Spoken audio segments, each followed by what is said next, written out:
Hello and welcome to This Really Happened, a place where unbelievable, heart-touching true stories come to life. Sometimes surprising, sometimes bittersweet, always real. Grab a drink and settle in. We're about to begin.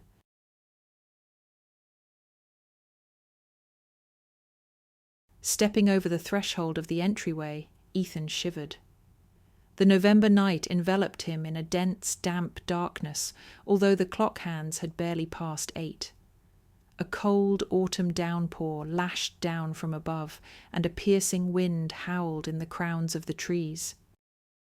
Faster, faster across this uncomfortable courtyard.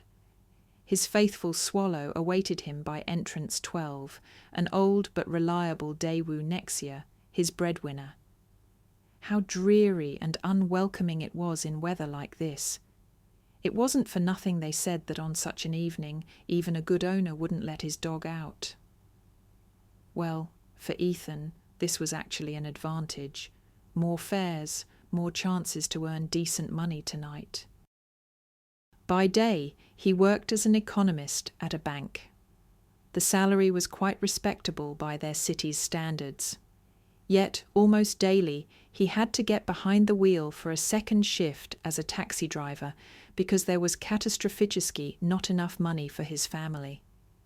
The funds weren't needed for a new car, a spacious apartment, or a seaside vacation, although all of that would have been very welcome. The money went towards the treatment and rehabilitation of Daniel. Daniel, his eldest son, was simultaneously a source of immense pain and boundless happiness for him. How overjoyed he and Sarah had been at the arrival of their firstborn. Ethan still remembered his wife's shining eyes in the hospital discharge room. With what pride she had then handed him, anxious as he was, that bundle of blankets and swaddling clothes. Ethan carefully lifted the edge of the blanket and saw his son's face for the first time. The baby was sleeping, eyes squeezed tight, brows furrowed angrily. A warm wave washed over Ethan then.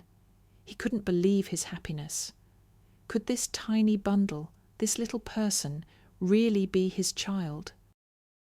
At first, Daniel seemed perfectly healthy, developing exactly according to the books. He started focusing his gaze, rolling over, sitting up on time, and even walked early before he turned 1. Ethan and Sarah were proud of their bright boy, rejoicing in his every success. Ethan was a very involved father. Returning from work, he would immediately rush to his son, play with him, bathe him, feed him dinner, giving his wife a break.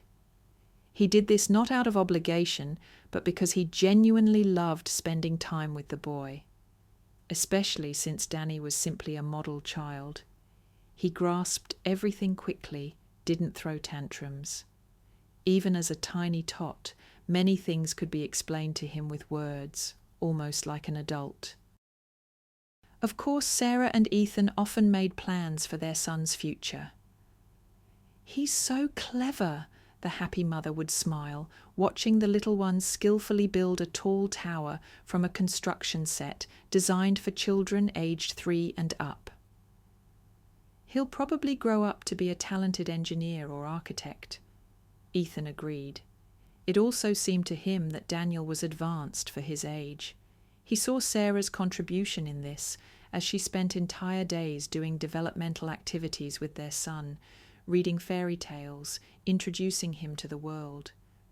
If only he could go to school sooner, Sarah dreamed. They'll probably only praise me at parent-teacher conferences. "And me," Ethan chimed in. "I'll go too. We'll take turns. Otherwise it's not fair. All the glory to you alone." When Daniel turned 1, the couple learned about a new pregnancy. It came as a complete surprise. They hadn't planned on making Daniel an older brother so quickly. He was still just a toddler, demanding a lot of attention. And now, another baby on the way. At first they were a little scared, but then they calmed down and were even happy. "It's for the best," Sarah convinced herself. The age difference isn't big. They'll have common interests. It'll be fun for them together. Yes, that's a plus, Ethan agreed. But how will you cope? I'm at work late. There's no one to help. Alone with two such little ones. I'm not the first, nor the last, Sarah put on a brave face, stroking her still barely noticeable belly. Others manage, and we can too. The pregnancy went well, although in the first weeks Sarah suffered from severe morning sickness, which she hadn't had with Daniel. Probably a girl, Sarah smiled palely. It would be great, a complete set. Although a boy is good too, it'll be more fun for him and Daniel to grow up together. Ethan didn't care whether it was a boy or a girl. He was worried about the health of his wife and the baby. Sarah was very tired. Daniel had grown and become incredibly active, needing constant supervision. At the scheduled ultrasound, it turned out that Sarah was expecting a girl, and not just one. The ultrasound tech confidently announced they would have twins. It was a shock. Ethan nearly clutched his head, but restrained himself for Sarah's sake. She lay on the couch, beaming with happiness, looking at the monitor where the doctor showed the daughters actively kicking their arms and legs. Remember how we dreamed of a big family? Sarah asked on the way home. Of course, Ethan remembered. They met at university at a holiday concert and disco. That's where he noticed the sweet, slightly shy Sarah. Her friends were dancing energetically while she stood by a column watching the proceedings with a smile. Ethan admired her from afar. Something about this gentle, modest girl had caught his eye. Perhaps her naturalness, her calmness, and also, she had an amazingly kind, warm smile. When Ethan first saw it light up her lovely face, he knew he had fallen in love, at first sight. Of course, he approached her, learned her name, struck up a conversation. He couldn't remember what about now. Banal questions, where she studied, what she did. And then fate itself threw him a chance. A slow dance began. Ethan asked Sarah. He got the opportunity to put his arm around her waist, feel her closeness. It seems it was then he realized he would never let this charming creature go. He wanted to protect Sarah, make her happy, to see her gratitude and that smile, so beautiful and tender. They started dating. With each passing day, Ethan became more convinced that Sarah was his other half. They understood each other perfectly, saw eye to eye on many things, even chose the same movies. Unsurprisingly, a few years later, right after graduating from university, Ethan and Sarah got married. Both came from ordinary families, not poor, but not wealthy either. They didn't just inherit an apartment, but the couple, already settled into their first jobs, managed to get a mortgage. Their family nest became a small 2-bedroom apartment in a cozy neighborhood. Ethan thought then that this was just the beginning, planning to climb the career ladder, reach the position of department head. He was a responsible employee. Then they could move into a bigger apartment. But for now, this 2-bedroom was fine. Sarah decorated the interior with what enthusiasm she chose: wallpaper, tiles, light fixtures, curtains. They had to stick to a modest budget, but Sarah managed. After the renovation, the apartment was transformed, looking like something out of a glossy magazine. How did you manage that? Ethan marveled, not expecting such a result.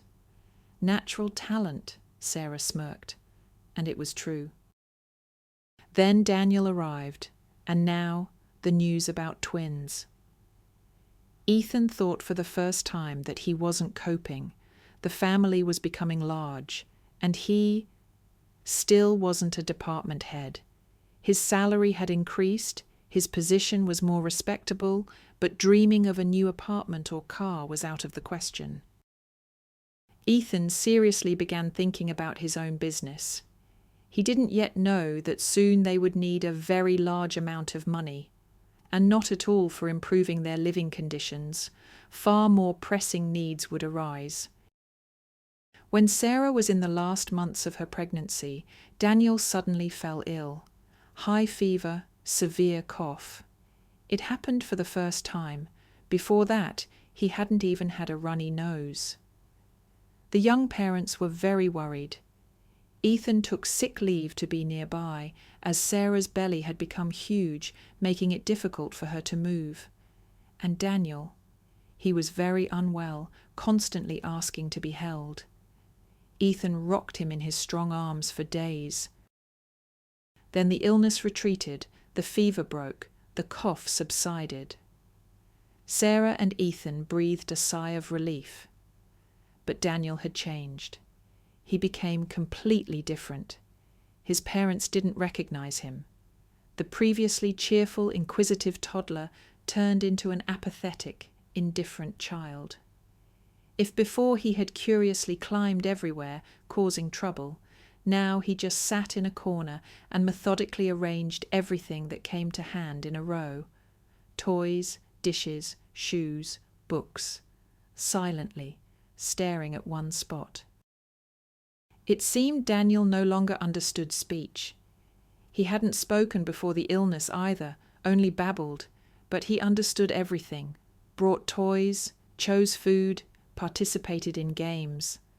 Now his son seemed to have walled himself off, withdrawn into his own world. And when his bewildered parents tried to pull him out, Daniel threw tantrums with screaming tears, rolling on the floor. It was impossible to stop him. The nightmare ended when the little one exhausted himself, falling asleep right on the floor or lying silently, staring into space. It was terrifying. The uncertainty was frightening. The anxious parents took the child to doctors. They shrugged, advised waiting, prescribed vitamins, explained his condition as the aftermath of the illness, assuring them that his body would recover. Ethan and Sarah hoped, wanted to believe.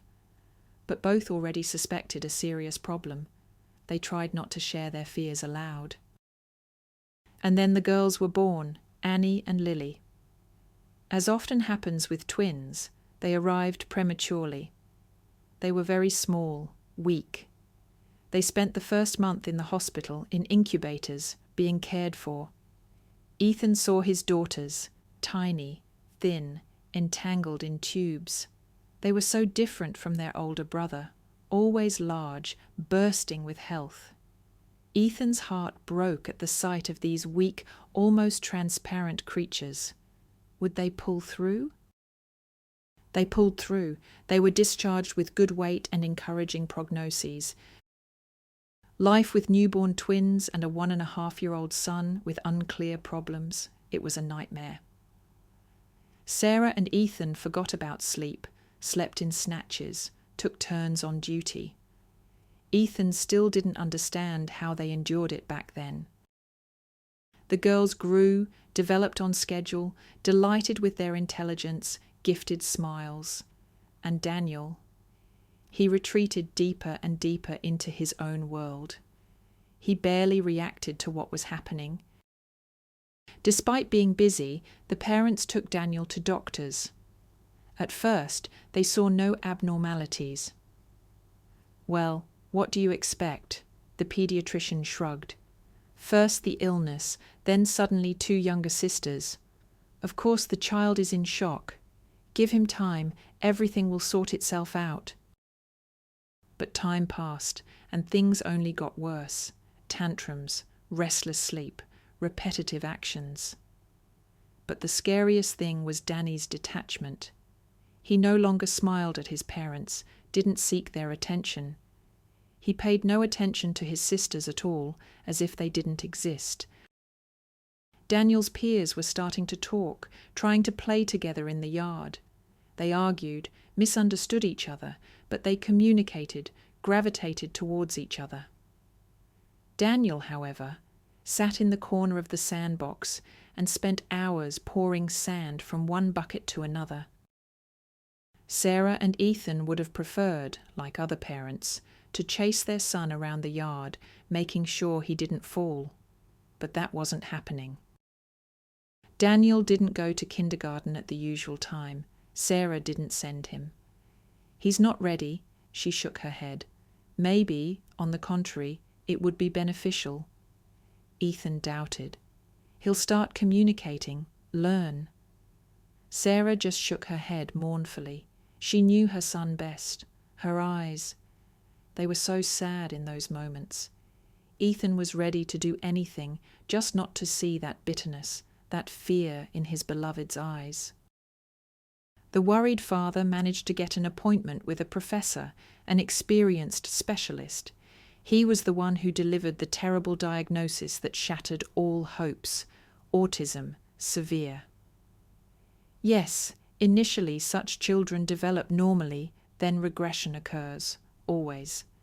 Sometimes the trigger is a vaccination, sometimes, like with Daniel, an illness. Sometimes, for no apparent reason, you will have to accept it.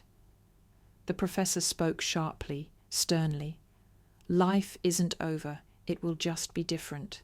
The boy needs treatment, rehabilitation. The outcome? Difficult. Some compensate, others. But anything can happen. In any case, your son now needs lifelong treatment and your support. For the couple, the world collapsed. They remembered their dreams for Daniel, couldn't hold back tears. Even Ethan cried, secretly. He kept a brave face for his wife, tried to be composed. Accepting the diagnosis was hard, but it became clear what path to take. Endless trips to hospitals, centres, clinics began. Daniel was enrolled in a special kindergarten where they worked intensively with him. They had to drive him across town every day. But it seemed there was progress. By the age of 5, Daniel started talking. Unconsciously, repeating phrases from cartoons and commercials. But his parents rejoiced even at this. Annie and Lily grew up. They were wonderful girls, not geniuses, just ordinary happy children, cheerful, artistic, loving. They were friends with the neighbourhood kids, adored animals, played with dolls. How they looked was important to them. They often hugged their parents, gave smiles, enjoyed walks. And these ordinary things were perceived by Sarah and Ethan as the highest happiness. Of course, Sarah didn't return to work after her maternity leave. Daniel required a lot of time. She worked with him at home, took him to doctors, and the girls needed attention too. There was no question of Sarah working. Ethan became the sole breadwinner. The bank paid well, but treatment required a lot, a whole lot. Sometimes relatives helped, or foundations Sarah applied to, but the main burden of expenses fell on them. Ethan hustled as best he could, helped with repairs, drove a taxi. Ethan finally reached his car and slid into the warm interior. Fatigue, just heavy fatigue and despair. He understood, even if he drove the taxi all night, he wouldn't collect the needed sum. Sarah had learned about a new method at a private centre. An enthusiastic doctor promised impressive results for children like theirs, but it was expensive. Time to raise the money was running out. Lately, Sarah often hinted that Ethan wasn't coping, couldn't provide for the family. She didn't blame him directly, but she sighed, mentioned sums, looked at him with silent reproach. It was unbearable. Ethan felt like a failure. Yes, he couldn't provide for his wife and 3 children.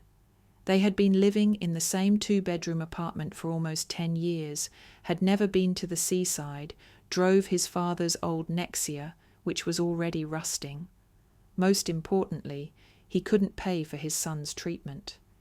Daniel's return to a normal life cost a fortune, and Ethan didn't know how to earn that kind of money. Fact.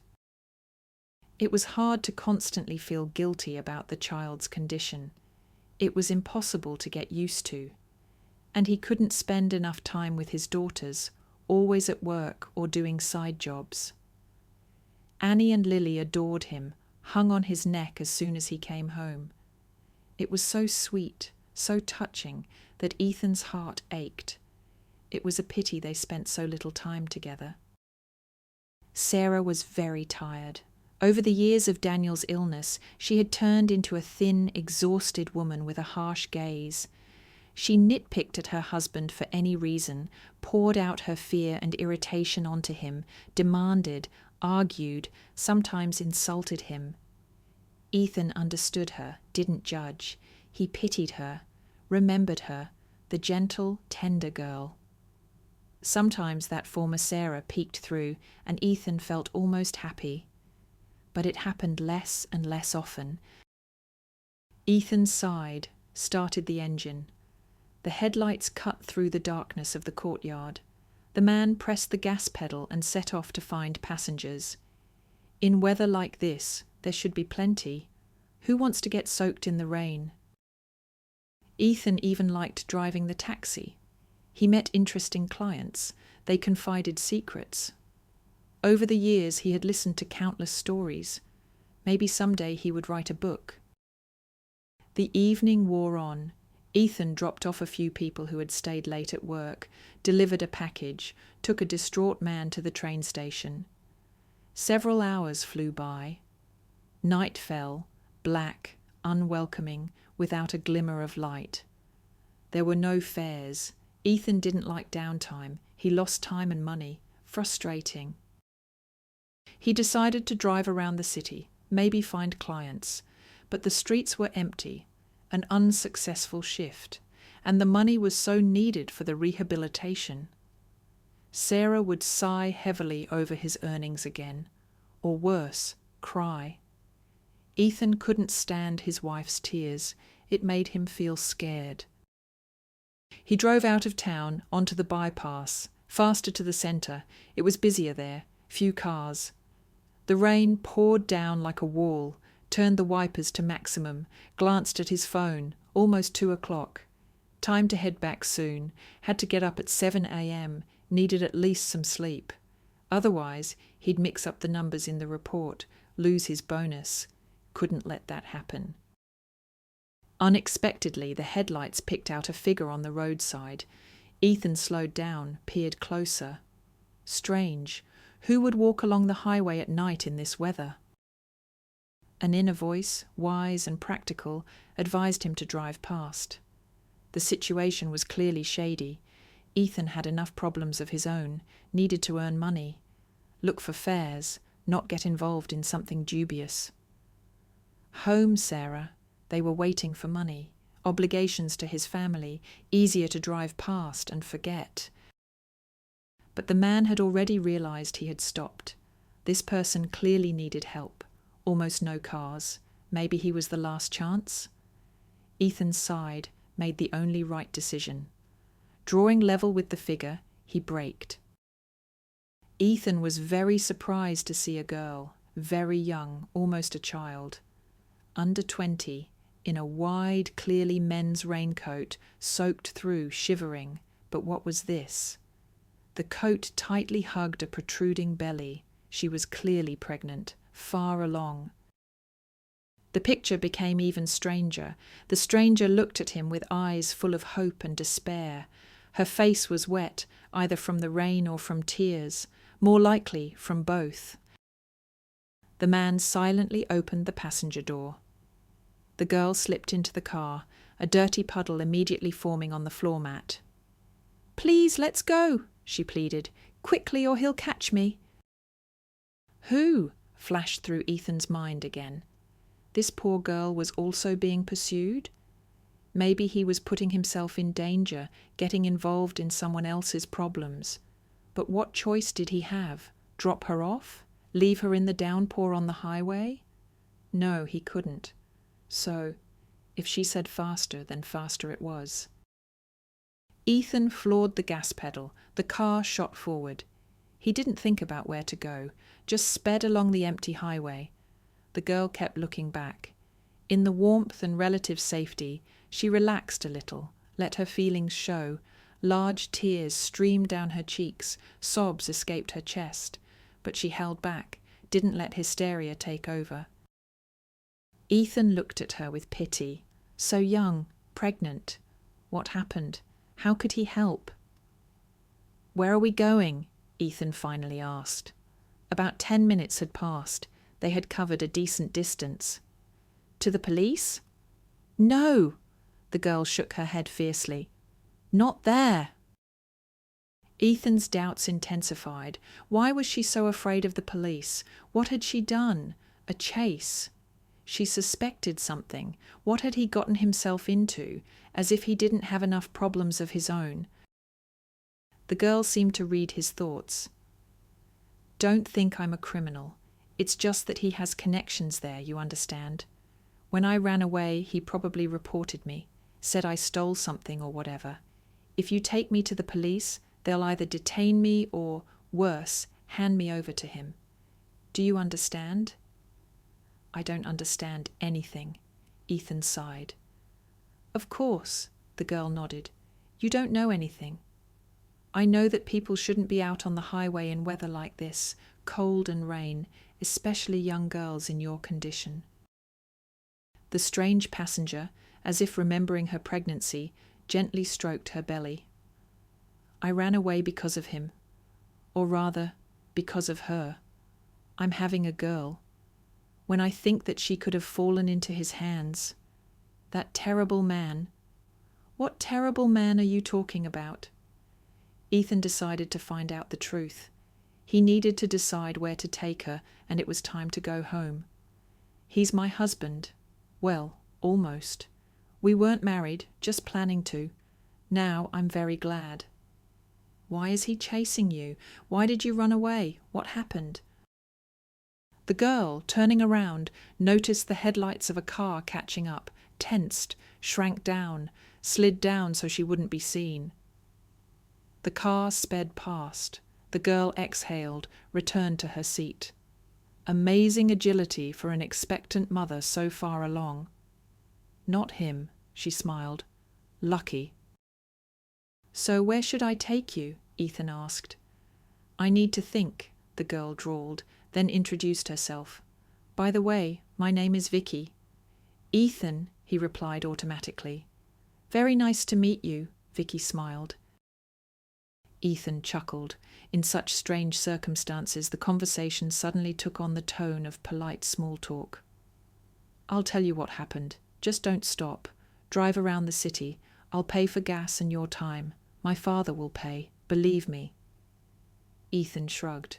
Driving around was fine, not difficult. "I'm just afraid he tracked me down. If you stop, you never know." "Okay," Ethan nodded. "I'm listening. Tell me everything honestly. Maybe we can figure out how to help." "Okay." Vicky took a deep breath and began her long story. Vicky grew up in Green Hills, the main city in the region.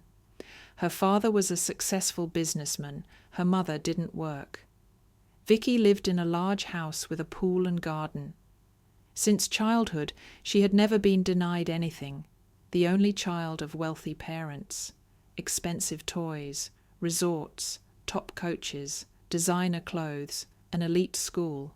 Only the best. Her father adored his daughter. She was the only grandchild for all her grandparents. She bathed in love and attention. Until about 10 or 12, she thought everyone lived like that. Then she looked around. A completely different life was going on in parallel. Difficult, dangerous, but perhaps more interesting.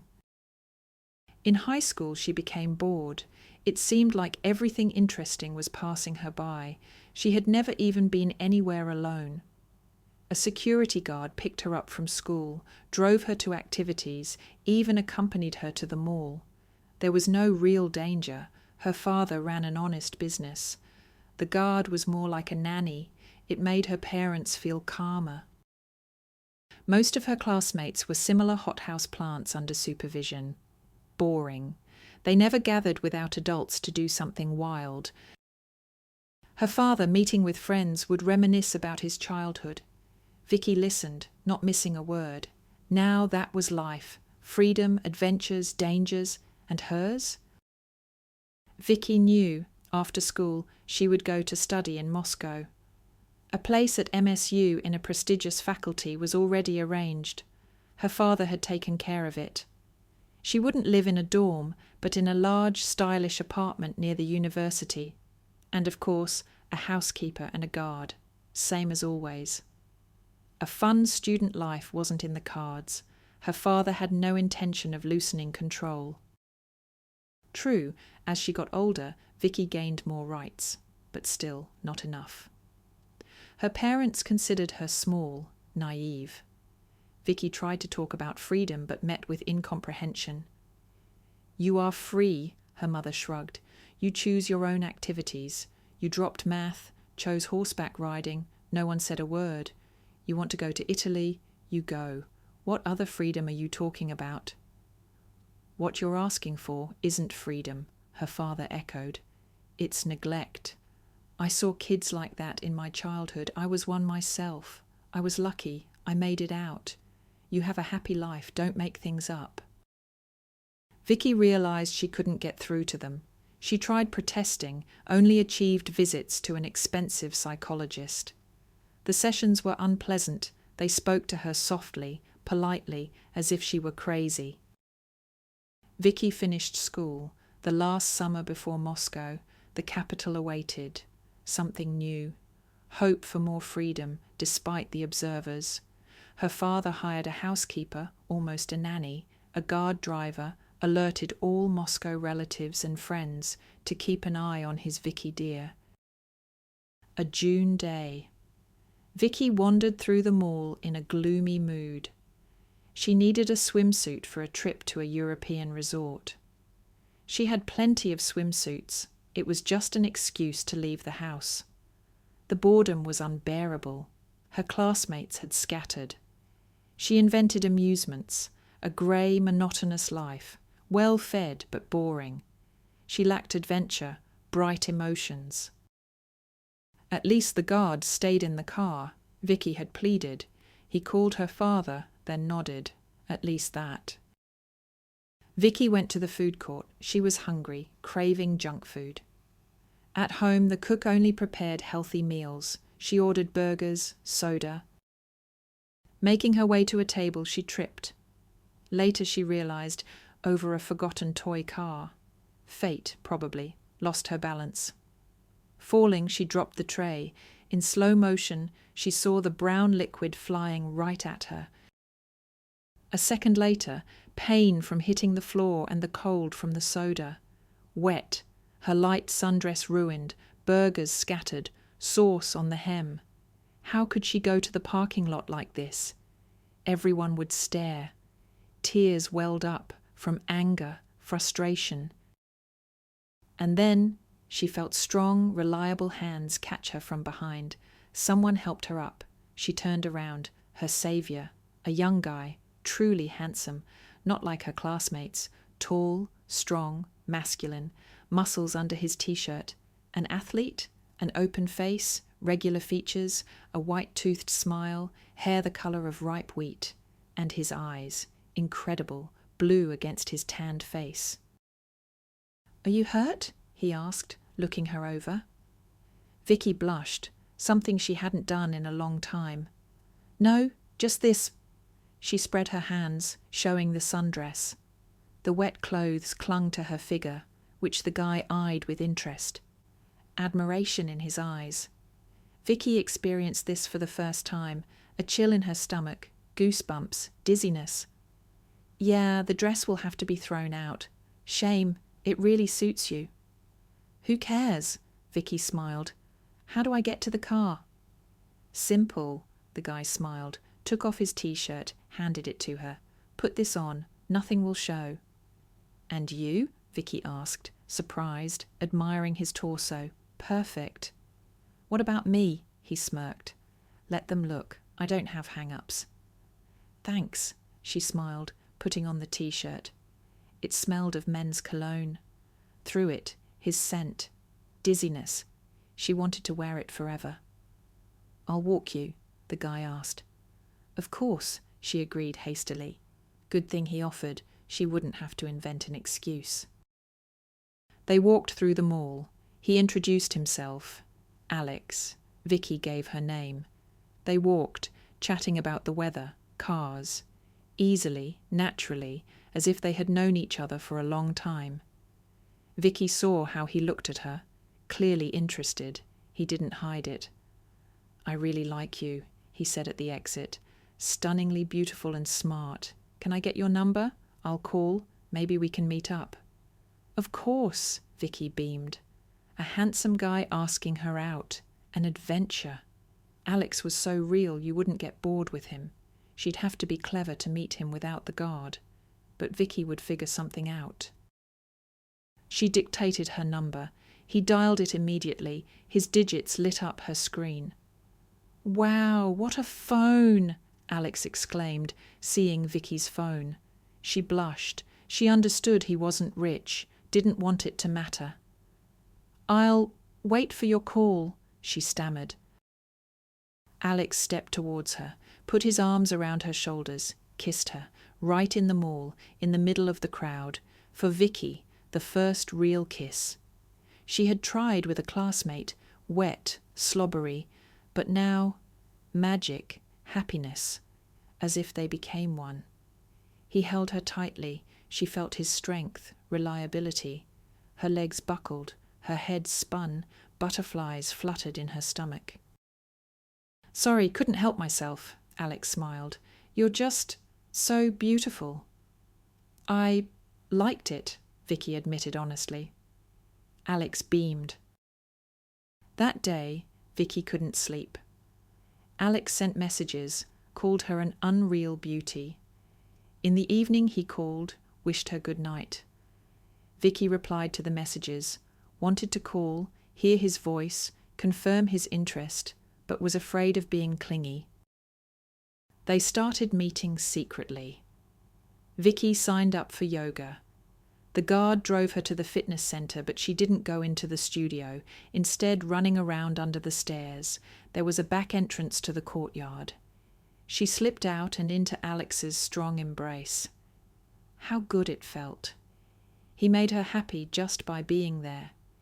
She couldn't get enough of looking into his blue eyes, his smile, the dimples on his cheeks. They walked around the city, sat on benches, talked, went to the movies. When it got cooler, Alex started coming in his car. Old, broke down mid-journey. Alex cursed, opened the hood, fixed it. Strong, skilled, tanned hands knew their business. The engine always started. Nothing seemed impossible for him. This commanded even more respect. Soon they knew everything about each other. Vicky told him about her life, comfortable, privileged, but boring. Alex shook his head, listening about her travels, her house. "Yeah, you're our princess," he remarked, learning about her family. "I probably won't be able to provide you with such—" "Don't be silly," Vicky interrupted, didn't want him to feel awkward. "You're the best person I've ever known, and guys from families like yours, spoiled, boring, I can't stand them," she said passionately, and kissed Alex. "You're something else," he murmured, lifting her face, looking into her eyes. Alex also told her about himself, lived in a small regional town, ended up in Green Hills by chance, for business, sorting out documents. He and a friend were opening an auto repair shop, trying to make money. There was no normal work. He drove a long way for dates with Vicky. She appreciated their time together even more. He grew up in a very poor single-parent family, didn't know his father. His mother raised him and his sister alone, worked at a factory. The children grew up on their own. Alex's childhood resembled Vicky's father's, hanging around the streets, adventures, fun, dangerous. Vicky listened, holding her breath, regretted that a normal childhood had passed her by. "Finished 9th grade, ran away from school. Not for me," he recounted. Went to auto tech school, always liked cars, understood them, helped fix them in garages with the guys, learned, then the army. In the army, he signed a contract, needed money. His mother earned pennies, his sister had a baby from God knows who, became dependent. Alex understood, the family needed help. He decided. The money came hard, risking his life. Spent several years in a hot spot. Didn't share details, but Vicky understood. He faced something terrible, something he wanted to forget. His eyes became glazed, cold. He immediately aged, withdrew. Something happened there. Vicky hugged him, comforted him. He quickly recovered, the smile returning to his familiar face. As soon as the contract ended, I got out. Not for me. The money I earned was enough for a small apartment on the outskirts, and to start the business. Had to take out a loan, but it's okay. The workshop is starting to turn a profit, small for now. Vicky learned that Max, Alex's partner and friend, worked in the police. They served together, survived the hot spot. This turned out to be useful. In a small town, new businessmen have competitors. Having connections in the police was a lifesaver. Alex's life, dangers, struggles, adventures, pulsating with energy. Vicky's life, a stagnant pond. But now, with Alex, it became more interesting. Secret meetings, like in the movies, only she wanted to be with him always. He wanted that too, talked about it. At night, Vicky imagined their life together. Wonderful. But summer would end. She'd be sent to Moscow. End of the relationship? No, she couldn't allow it. The thought made her sick. Back to the grey, boring life. After knowing what it felt like to be happy. With Alex, she felt safe, secure, like behind a stone wall. He always knew what to do, made decisions easily. People often called him, asking for advice, help. He never refused anyone. In his firm manner, he offered a solution or promised to think about it. Vicky liked how sought after he was. That's her guy. Everyone needs him. A wonderful person, her boyfriend. Knows everything, can do anything. Confident, decisive, strong, experienced. So much behind him. Endured, didn't break. Nothing was scary with him. Alex often suggested introducing him to her parents.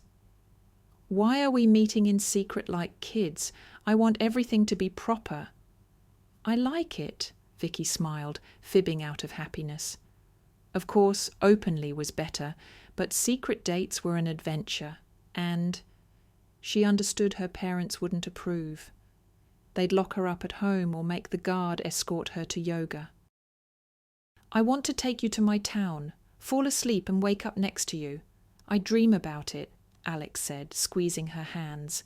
I don't get enough of you, understand? His words made her head spin. Never felt so desired, beautiful. The feelings filled her with warmth, made her happy. Alex had imperceptibly become the most important person. She was ready to do anything for him. So she invented a class trip to St. Petersburg for 2 days. Her father approved, gave her money, told her what to see. The guard took her to the station, put her on the train. Vicky bought a ticket. In the carriage, she ran to another door, exited on the opposite side, jumped into the arms of Alex, who was waiting. It was Vicky's first time in his town, small, dusty, unwelcoming. What difference did it make? The main thing was he was nearby and they had 3 days together. A wonderful time. They weren't rushing anywhere. Alex's apartment, just as she imagined. Small, new, renovated. Little furniture, a special charm. It turned out Alex cooked wonderfully. Vicky felt awkward. She didn't even make sandwiches at home. Alex quickly taught her simple dishes. Vicky asked him herself. It turned out to be easy and even pleasant, cooking for your loved one. talented student, Alex praised, chewing on overcooked cutlets. Delicious. He introduced her to his friend Max, the policeman. They served together. Max also didn't want to remember the war. The friends endlessly discussed the auto shop, made plans, argued. Vicky understood. They were passionate, and they lacked money. She offered help herself. I heard what you were talking about. You need money. I have some. My father transfers it every week. I don't spend that much. It's accumulated. I can give it to you. No way, Alex protested. How would I feel? What's the big deal? Vicky didn't understand. You're my love. You do so much for me. I want to help. Vicky persuaded him. Alex, embarrassed, accepted. An amount even larger than he named. He promised to return everything. It didn't matter to Vicky. She wanted things to go back to how they were. Meetings had almost stopped. He didn't have time to travel. The business took up his time.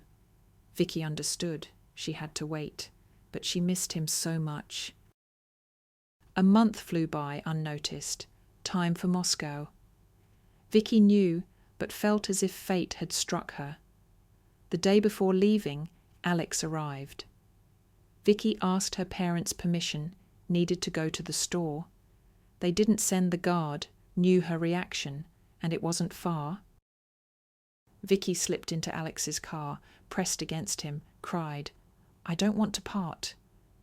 Me neither, he stroked her back. So calm, so good. Could it be that soon he would be so far away? You will come visit me, right? She asked. I'll try, baby. But I can't leave the business for long. It's just starting.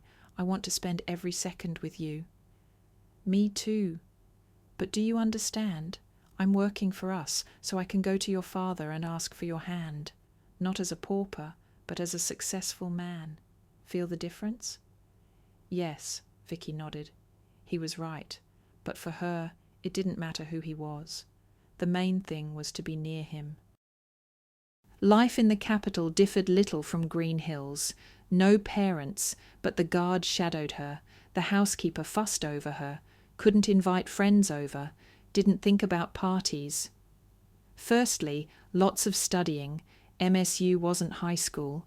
Secondly, missed Alex, thought only of his eyes, his hands. They barely communicated, missed him. Thirdly, felt unwell, had no strength to get up, nausea, loss of appetite, persuaded herself to eat at least something. Favourite foods disgusted her. One morning, having overcome the nausea, Vicky pondered.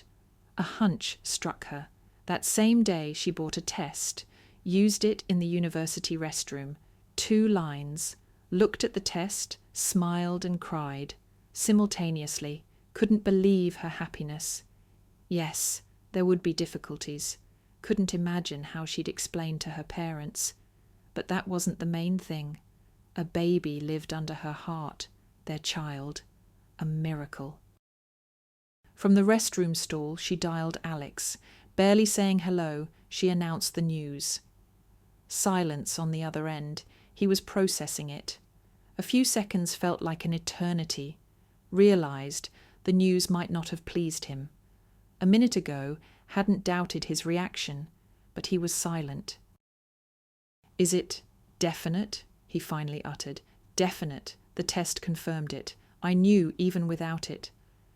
That's incredible, Alex exhaled. Happy news, though unexpected. We need to figure out what to do, urgently. Vicky smiled. Relief washed over her. Alex hadn't let her down. He would figure something out. And he did. Came to Moscow unexpectedly. Found her at the university. You're here? Vicky joyfully hung on his neck. Yes, he nodded. Where else would I be? Said it was time to talk to her parents. Insisted she call her father in his presence. Tell him everything. Needed to legitimize the relationship. So many changes. Vicky didn't want to. Alex was firm. She told her father. He listened without interrupting, then informed her he was coming to get her now. "You don't understand. I don't want to go home. We'll live with Alex. We're a family." Her father wouldn't listen. Turned out, he knew about the meetings, didn't interfere, knowing her reaction to lectures. But he had made inquiries. "He's a bad person," he yelled into the phone. "Dangerous. Don't stay with him. Knew you were meeting, but forbidding it was useless. You were watched, so nothing terrible happened. Hoped Moscow would distract you, you'd forget. You knew about him." "Yes, and I know more than you. Are you aware he was charged with—" Alex snatched the phone, hung up, fury in his eyes. Vicky had never seen him like this. Understood. He heard every word her father said, hurtful things. "Well, time to choose," Alex said sternly. "Your parents won't accept me, obviously." "No," Vicky objected. "That's not true. They don't know what you're like. When they find out—" "It is true," Alex countered. "The choice, either them or me and our child." Vicky thought, remembered her father, mother, the luxurious house cage, hard without support, but she was an adult, had the right to make decisions, and they still treated her like a child, unbearable. "Of course you." She went to Alex, hugged him. He thawed a little, smiled. "Excellent. We're leaving for my place today." "What about my studies?" "What studies?" He hugged her. "You're expecting a child. Stress isn't needed. You can't get tired." Vicky almost cried. He cared so touchingly. That same day she withdrew her papers from the dean's office. "That's it, Free." Moved in with Alex, while packing her things, faced pressure from her parents. Was ready. Mother cried. Father alternated between persuasion and threats. Vicky didn't yield. Alex warned they would try to dissuade her. "Wealthy people, like your parents, consider people like me losers, gold diggers." How right Alex was. That's exactly what her father called him. Vicky felt unpleasant, disgusted. How could they? Trying to speak calmly, argued she was an adult, 18 years old. "Go," her father exhaled. "But know this, when you realize who he is, come back any time in any condition. We'll take you back."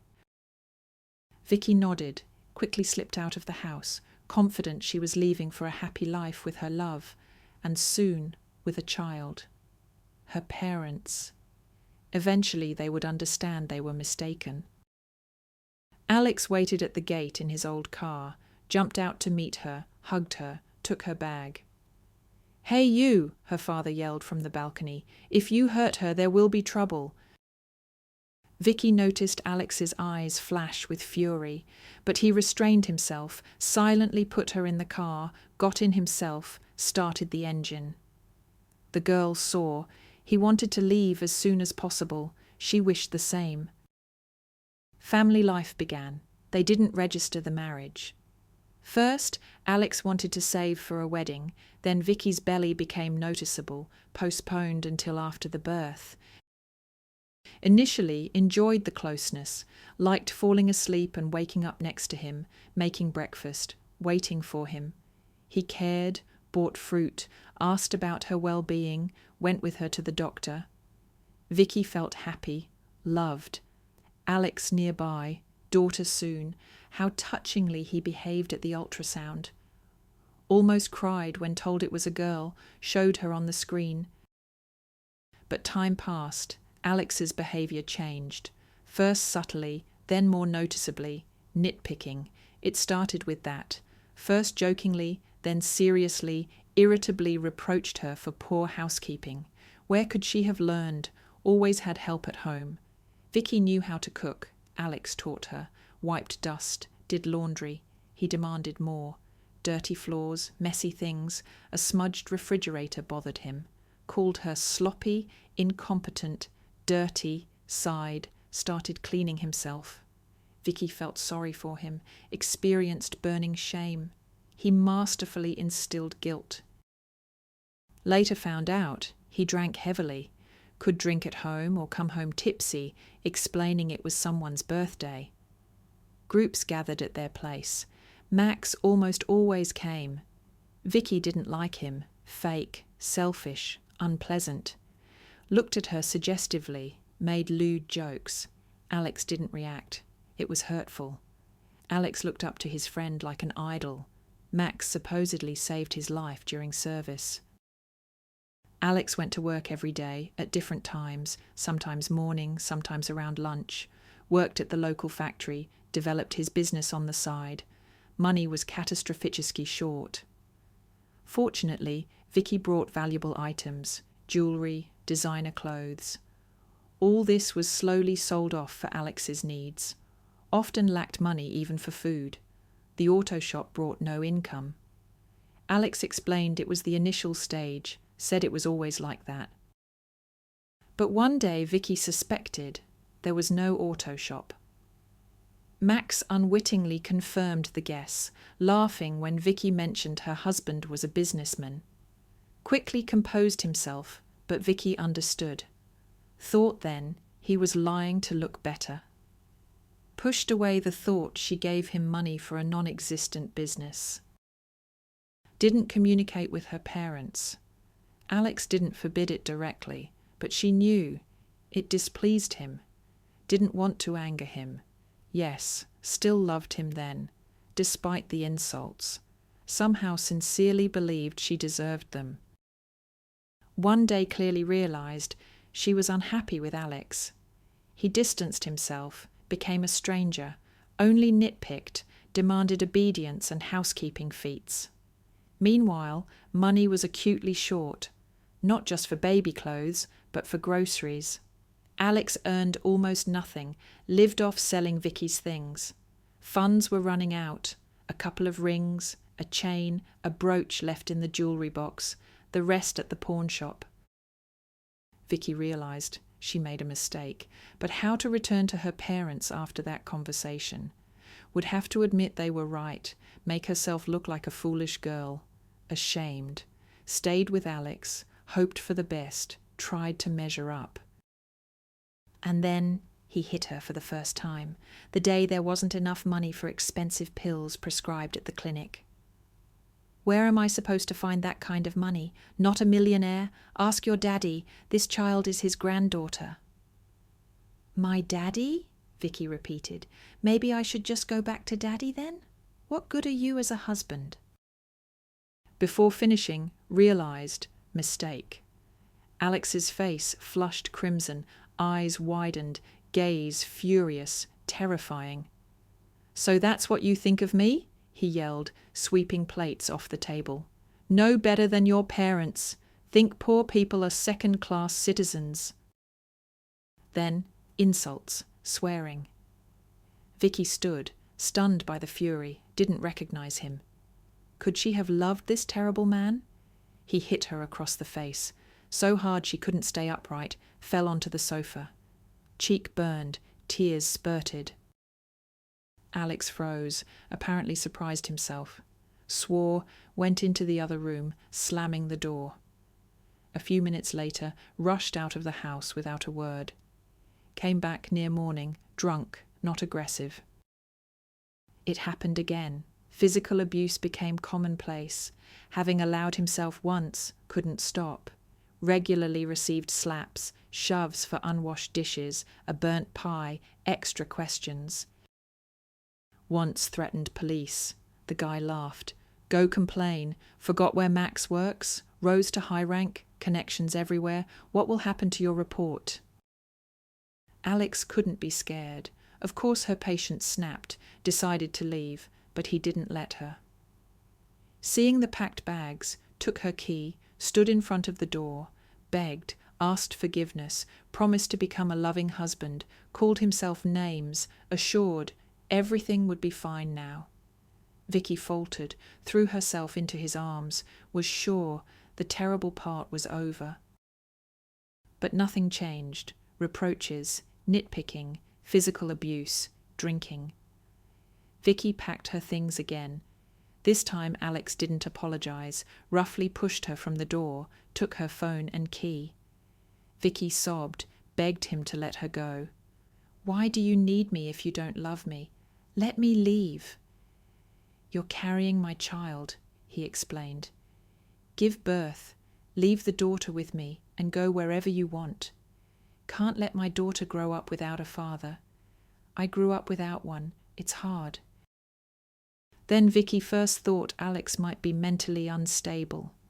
Confirmed it shortly after. Tried to escape at night while he slept. During the day, when he was absent, impossible. Locked her in, took the key. Not through the window, 5th floor. Vicky crept into the hallway, quietly turned the key. He woke up, rushed out of the bedroom, pushed her away. She fell to the floor, hitting her shoulder painfully. Alex lost control, yelled, threw things, then handcuffed her to the radiator. Where the handcuffs came from, didn't know. Probably Max gave them. He was a policeman. From then on, Vicky's life turned into hell. Sat chained to the radiator for days, far from the window. In the evening, Alex came, fed her, but didn't answer questions, ignored pleas, requests for forgiveness. Punished with silence, indifference, alienation. Sometimes thought, what if he doesn't come back? Would starve to death. Fear washed over her in waves. Alex was abnormal. Father was right, though even he didn't understand how much.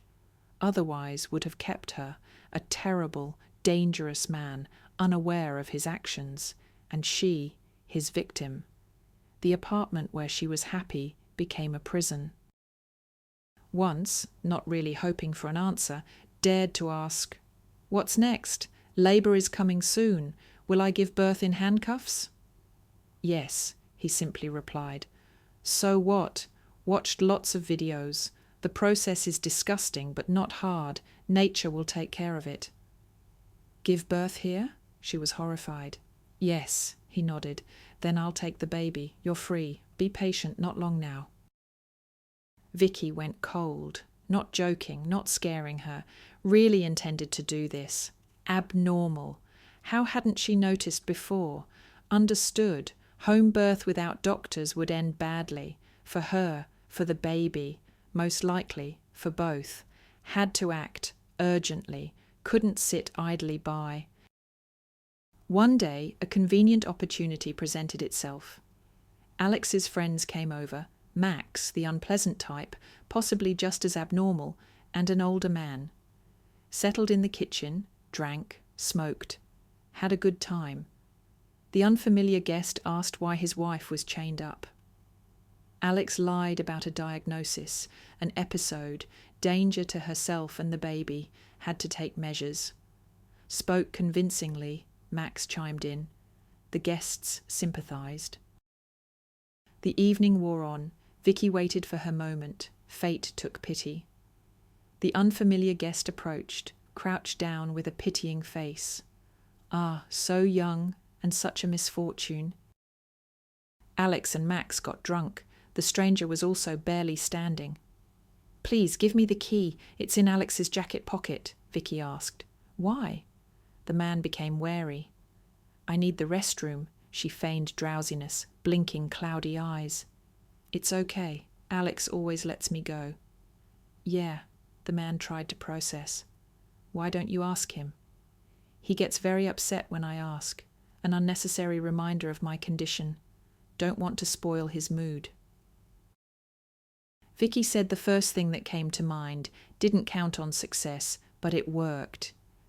The guest went to the hallway, found the key, unlocked the handcuffs.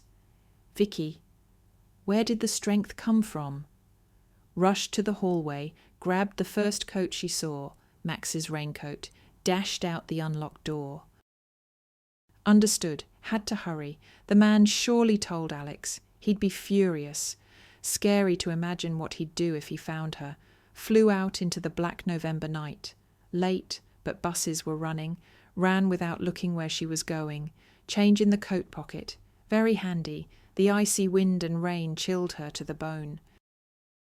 Hopped on the first bus. Warm, cosy, settled in the back seat, thought, what to do? No money, no phone, can't go to the police. Alex said Max had everything covered. The old bus wound through the night streets. Few cars, that's why, noticed him immediately. Alex's familiar car, slowly rolling in the right lane, searching.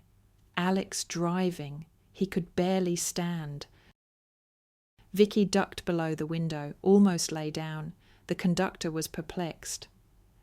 "Do you need help?" asked the woman in the vest. Maybe tell her? No, couldn't. She'd think she was crazy or call the police, and couldn't go there. "Everything's fine," Vicky shook her head. Got off at the last stop. The bus went no further. Shivered at the deserted stop on the outskirts. What now? Couldn't go back. They were looking. Had to go somewhere. Towards her hometown. Hitchhike on the highway. Someone would give her a ride. The route to Green Hills was busy. A dangerous decision, understood. But no other way out. "And I just walked forward," Vicky said bitterly. "Sometimes I thought it was them driving, hid behind bushes, but each time it was someone else. Asked for help, everyone drove past, and then you picked me up, that's all." Ethan sat, stunned. Could it be true, or was Vicky abnormal, dangerous? Didn't seem like it. Speech clear, gaze lucid. The decision formed instantly. Couldn't act otherwise. "We're going to Green Hills," he said. "To your parents." "Really? You'll take me?" "Of course. What else? A girl in your condition, pregnant, without money, being searched for by some... Leave her on the highway?" Ethan couldn't. Would lose fares, waste gas, time. Wouldn't sleep again, be late for work. But that was nothing compared to her problems. On the way, Vicky relaxed, leaned back, dozed off. Ethan watched with a smile. Good, needed to sleep. Too many trials. Closer to her hometown, recognizing the landscapes, Vicky perked up, became lively, started asking Ethan questions. He answered honestly, openly. She lamented, pitied Daniel and his parents, sincerely worried. It was early morning when Ethan pulled up to the large house behind a high fence, turned off the engine. "Can't believe I made it." Tears in Vicky's eyes. "Want me to walk you?" Ethan asked. "Thank you. You've done so much. I'll go myself. You... Wait. Father will want to talk." The girl slipped out of the car, pressed the buzzer. A minute later, the gates opened. Vicky disappeared inside. Wondered what was happening there? Parents couldn't believe their luck. Daughter returned. Ethan sincerely hoped they would deal with Alex and his friend. If Vicky was to be believed, her father was influential, wouldn't leave it like this. Ethan's eyes drooped, felt sleepy. Probably wouldn't sleep today. All day on coffee, then sleep. No taxi tomorrow. His phone rang. Ethan glanced. His wife. Strange at this hour. Something happened. "Where have you been?" Sarah's anxious voice came through. "Home, quick. Daniel's unwell. We're leaving in an ambulance. The girls are alone." "What's wrong with him?" "Same as always, a tantrum. Couldn't stop it. Home, quick." Ethan started the engine. Over an hour's drive. Vicky's story flew out of his head. Didn't remember she asked him to wait. No time for that. When he arrived, it was already light. Annie and Lily sat in the living room, huddled together, scared, anxious, cute in their pink pajamas. Ethan picked them up, carried them to the bedroom, tucked them in, sat beside them until they fell asleep. Daniel. Another setback. Urgently needed money for rehabilitation. Otherwise, what? Hard to say, but nothing good. Sarah returned an hour or hour and a half later. Found her husband asleep on the floor by the daughter's bed. Sighed, didn't wake him, covered him with a blanket. Daniel was kept in the hospital for a week. Warned, without treatment, expect serious deterioration. Life went on. Daniel in the hospital. Ethan worked days and nights, trying to raise money. Sarah knocked on foundation doors. Chances were slim. Priority was given to surgeries. Cases like Daniel's weren't a priority. Ethan barely remembered the story from the other day. Too many worries. One morning, the boss called Ethan into his office, went with gloomy forebodings, again for being late, often arrived later, sleep-deprived after night shifts, but realized, mistaken. Vicky sat in the office, looked different, rested, refreshed, stylishly dressed, beautiful. Next to her, a man, strong, tall, with an attentive gaze, immediately clear, father and daughter, very similar. "Well, you two talk. I have things to do." The boss smiled and left. The man stood up, approached Ethan, shook his hand firmly. "Thank you. You saved my daughter." Sincere gratitude in his eyes. "My daughter is the most precious thing." "I just gave her a ride," Ethan replied. "Your daughter is amazing. She saved herself." "She wouldn't have been saved if not for you," Vicky interjected. Came closer, hugged him. "I was stopping cars on the highway then. They saw me but drove past. Nobody needs problems. But you saved me. You needed saving yourself. Your daughter told me about your situation." "What happens next?" Ethan asked. "With Alex, did they find him?" "Of course," the father nodded. "Immediately, that night. The scoundrel will get what he deserves. Cruel, his friend Max won't help. Alex had a tough childhood, abused by his stepfather, no one to protect him. Then ended up in a hot spot, saw terrible things there, snapped. Initially planned to use Vicky for money, drain me. Plan failed, daughter cut ties, decided to act differently, demand ransom. That's how he explained it to the police. Intimidated Vicky, treated her horribly, a terrible person with a broken psyche, and Vicky ended up with such a monster." Vicky listened sadly, eyes downcast. Clearly hadn't recovered yet.